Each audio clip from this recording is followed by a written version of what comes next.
Maithili express की शानदार प्रस्तुति।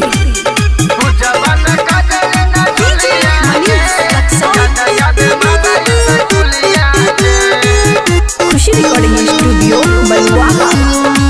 जवान कजली न झुलिया के याद याद मलाई सकुलिया के जवान कजली न झुलिया के याद याद मलाई सकुलिया के सपना में आवे बड़ी तरह पावे छम छम बजावे कोयलिया।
याद यावे मलाई सकुलिया के उमा शंकर कहे लाई दिलिया से याद यावे मलाई सकुलिया के। खुशी रिकॉर्डिंग स्टूडियो बलुआहा।